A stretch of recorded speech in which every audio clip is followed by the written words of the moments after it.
پیارے دوستو، مشکلوں سے گھبرانا نہیں چاہیے۔ اللہ تعالیٰ آسانیاں پیدا کرنے والا ہے۔ دیکھیں، آج اگر مشکل ہے تو اللہ نے آسانی کا وعدہ بھی کیا ہے۔ پیارے دوستو، دل کو مضبوط کریں، اللہ کی عبادت میں مصروف ہو جائیں اور اللہ سے محبت کرنا شروع کریں۔ پیارے دوستو، اللہ پاک کی کتاب قرآن پاک کو سمجھیں۔ اس میں اللہ تعالیٰ نے سب کچھ بتایا ہے۔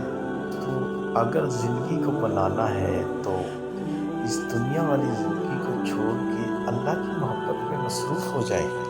آپ کی زندگی یہ بھی بن جائے گی اور آخرت بھی بن جائے گی۔ اور پیارے دوستو، اللہ سے مانگو، خوب مانگو، اور اللہ تمہیں امید سے بڑھ کر دے گا، کیونکہ اللہ تعالیٰ جب عطا کرنے پہ آتا ہے تو انسان کو نیچے سے اوپر تک لے جاتا ہے۔